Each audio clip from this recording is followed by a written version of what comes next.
भावा शेवटी रडावंच लागलं ना तुला. मी आधी पण म्हंटल होतो का नका नादी लागू मुलीच्या, नका नादी लागू, शेवटी धोकाच भेटला ना. रडलास तू आज. ज्यावेळेस आई वडील आपल्याला काम सांगत होते त्यावेळेस तू वसक्यावरी त्यांना काय म्हणायचा, नाही आज मला कॉलेजला काम आहे. तिकडून ते फिंदड काय म्हणायचं, अरे बाबू आज ये ना लवकर यार, आज आमचं असं आहे, आज आपण इकडे जाऊ तिकडे जाऊ. गडी निघाला खिशात पैसे जरी नसले तरी मित्राला फोन लावत होतो आणि काय म्हणतो, मला 500 देणार आहो, मला असं काम आहे. उडवली तिच्यावरती. शेवटी काय केलं, तीच उडून गेली. हा पाखरा आजाद केलं मला. अरे दादा एक वय राहत रे, त्या वयामध्ये ना लई मजा वाटते, लई म्हणजे लई.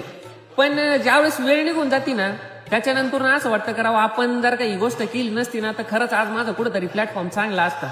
कारण अनुभवाचे बोले रे दादा, आम्ही पण या गोष्टीतून गेलेलो आहे. नका ना दिला आज सगळे पोरं बघा तुम्ही, कितीतरी टक्के पोरं एंगेज आहे.